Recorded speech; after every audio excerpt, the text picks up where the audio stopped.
ใส่ชุดเรียบร้อยแล้วก็สิไปเอาแล้วบัดนี้นี่แต่เอามือจับเอาอยู่ต่ำเนาะบ่ได้อยู่สูง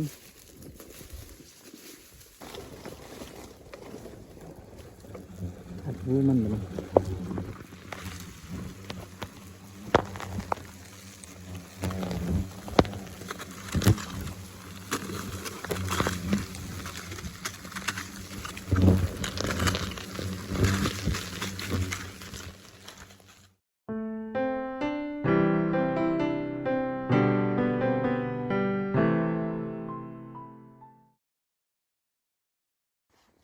เอา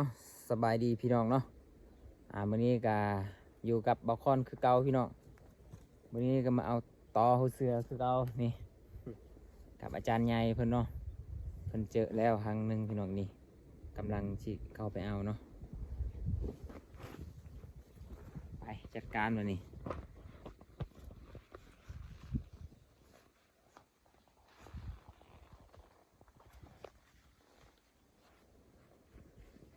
มาแล้วก็เจอโหลดเนาะครั้งหนึ่งใหญ่เติบพี่น้อง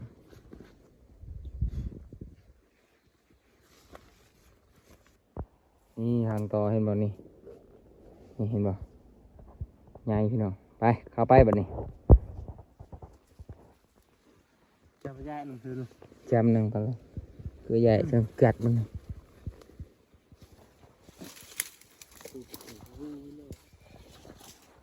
ไปก่อนบัดนี้ใหญ่ก่อนบ่คน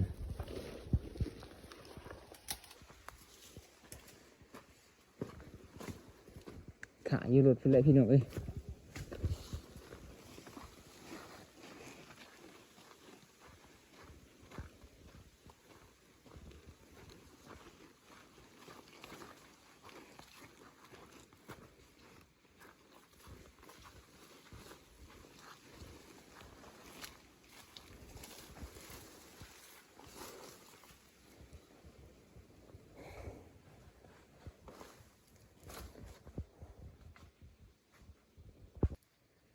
หากมาเจอรถทางหนึ่งเนาะเอาทางนี้แล้วก็สิไปเอาทางหน้านี่เนาะเพราะว่าเมื่อวานนี้มันเราได้หาไว้เราเห็นสองทางเนาะมันนี้ก็เลยมามันนี้ก็เลยเจออีกทางหนึ่งนี่ก็สิไปเอาต่ออีกสองเนาะถ้าให้เราเอาสำเร็จก่อนสิเบิ่งว่ามันมากหรือบ่มากเนาะกระเป๋าก็นี่กระเป๋าใหญ่เด้อมามันนี้เด้อเพราะว่าเพิ่นว่าเจอแล้วสองหางเนาะ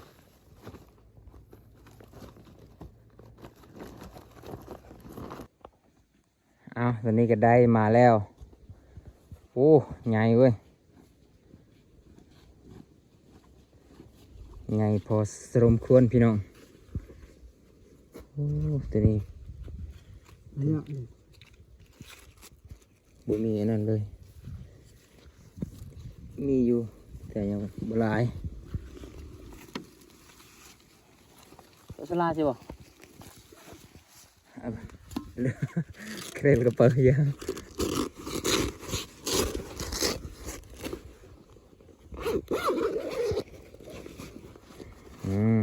มาแล้วพอดีเรียบร้อย3 สั้น4 สั้นพี่น้องมากอยู่เนาะโอ้สุดยอดสุดยอดหลาย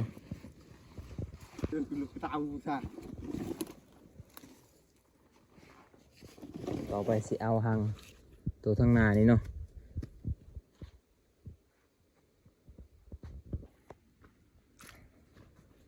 เอาตอนนี้เราก็มาต่อหางที่สองพี่น้อง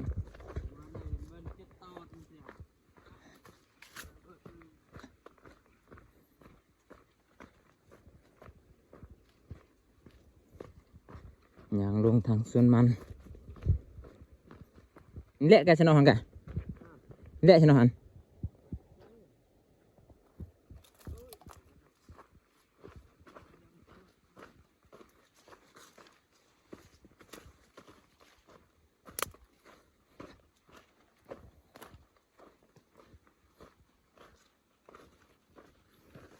นี่หางที่สองมันอยู่จุดนี้เนาะ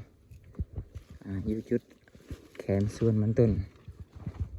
แต่เห็นใจเมื่อกี้ต้นนี่ปะตะพังนี่นะแต่เรื่องแต่เหลือเห็นบ่พี่น้องแม่มันออกแล้วนะ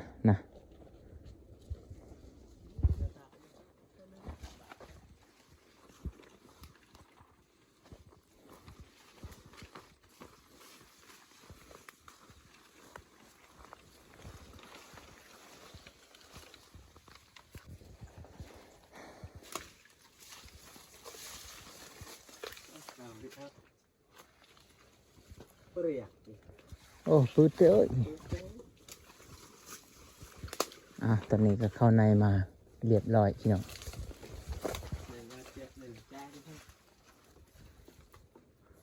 กลัวเลยบ่หังเห็นบ่ติดในกล้วยฮะร้อนเด้อเลยกันเห็นบ่โอ้ใหญ่อยู่พี่น้องเอ้ย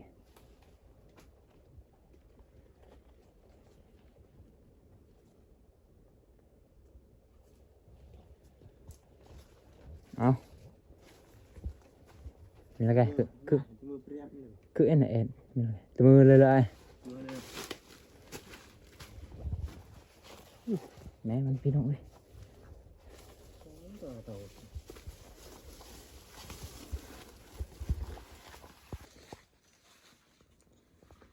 ตอนนี้กำลังทำการเอาหั่งที่สองพี่น้องโอ้แม่มันเริ่มออกแล้วเห็นไหม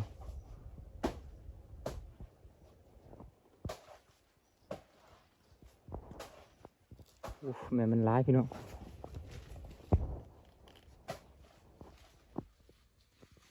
ลบก่อนพี่น้องลบก่อน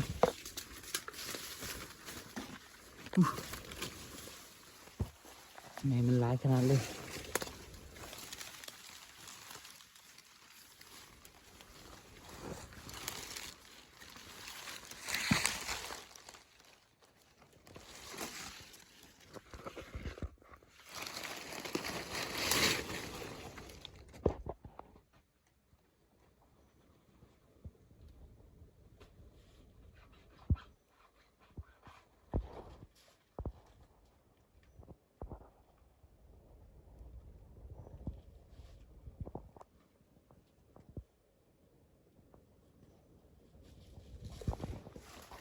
ออกมาแล้ว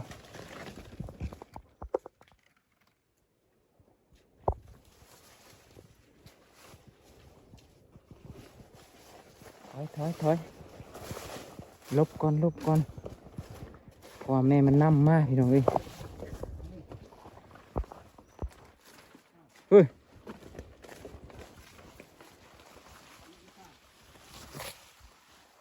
ฮะนั่งป้าจะได้ไหมเบะแม่โตเหี้ยแต่จามมันนั่งเรือฮะกี่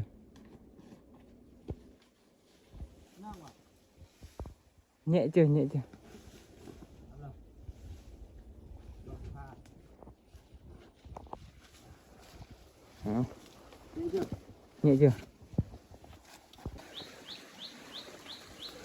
ตอนนี้ก็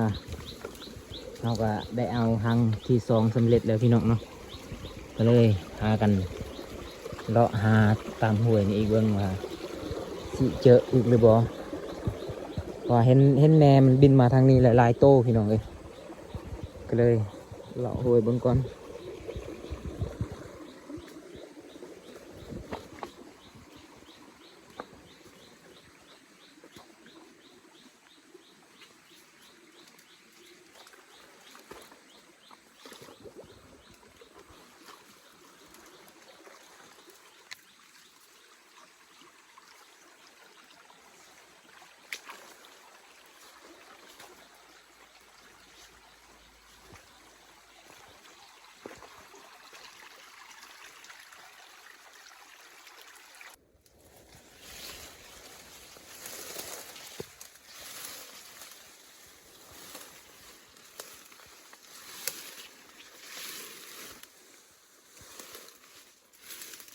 มาตอนนี้เจออีกหางหนึ่งแล้วเนาะเห็นแม่มันลงหลายตู้พี่น้องเอ้ย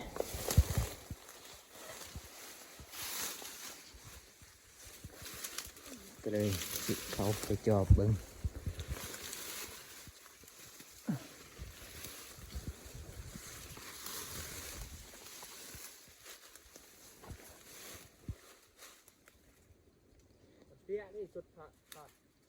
แต่ว่าbên đây giờ trệ priệt priệt priệtกันนึงจ้าคือเจอกระเดิงนี่จุดนี้พี่น้องแม่มันลงนี่bên đây chùm priệt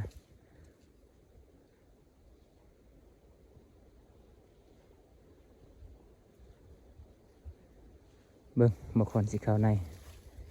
เข้าไปเบิ่งหางมันเนาะตอนนี้ก็เจอแล้วหางมันเนาะมันก็นี่กำลังชิทายติดกับหางมันแต่ว่าแม่มันออกมาลายเลย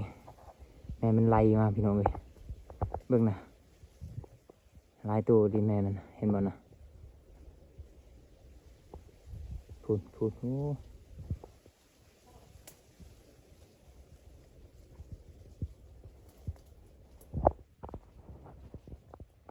สุดกระปะอยู่ในแหละอันนั้นสุด เสื้อเอาต่อ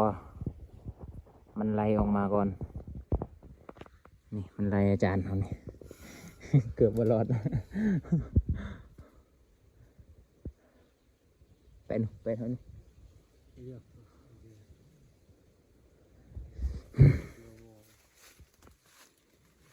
กำลังสิใส่สุดอยู่ในพุ่นแต่ว่าแม่มันเห็นก่อนพี่น้องเลยก็เลยปบออกมาก่อนสุดกระปะอยู่ในหมดเลย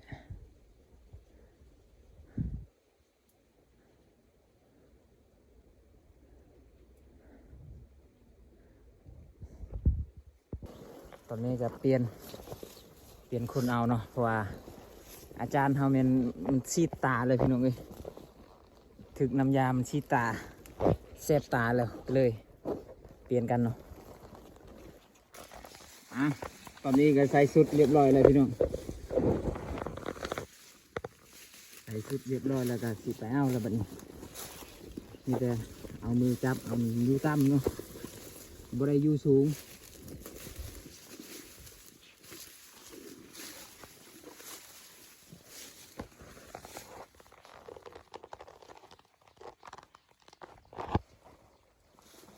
ไอ้พี่น้องเจ้าของช่องมาเองเลยบัดนี้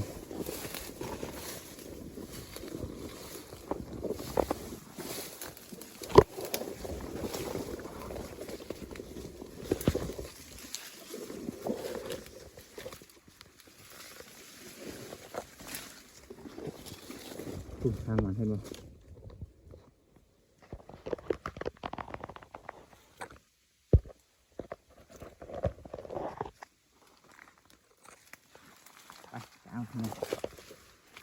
โอ้โหเอาพามาหดนี้เนาะนี่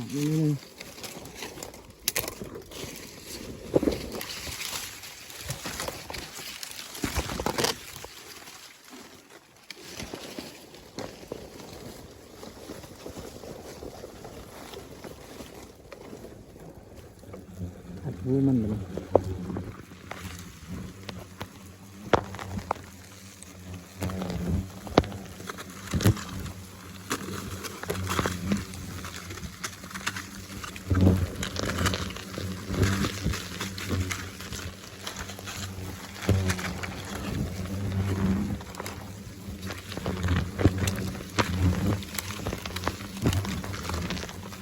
เล่น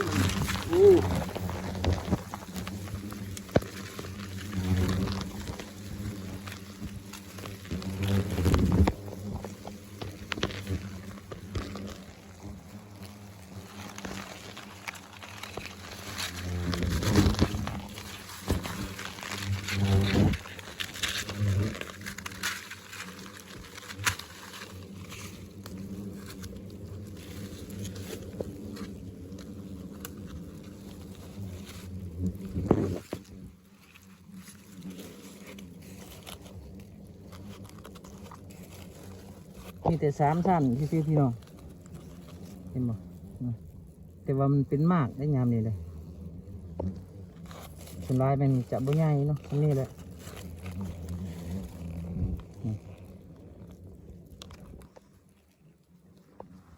นะแม่มันก็เริ่มไปแล้วแบบนี้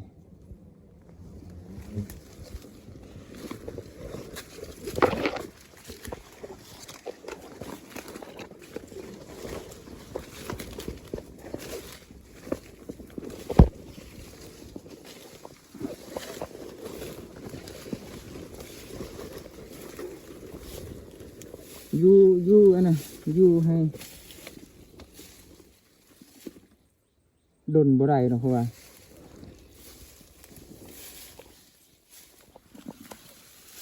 มันแสบตาหมดเลย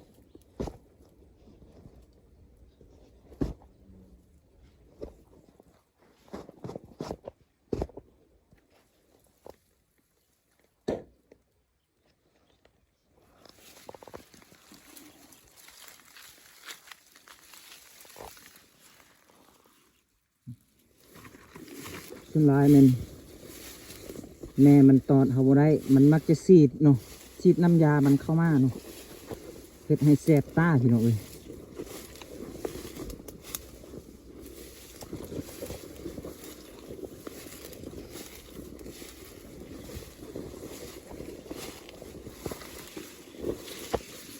เอ้ย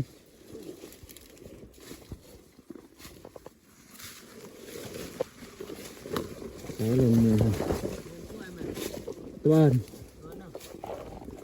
นี่ดิ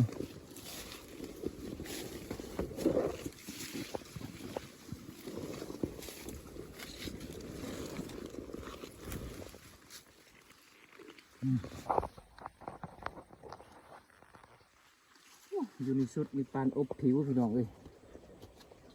เบิ่งมันฉีดเข้าทางอันนี้ทางหายใจนี่ทางระบายหายใจระบายท่ออากาศ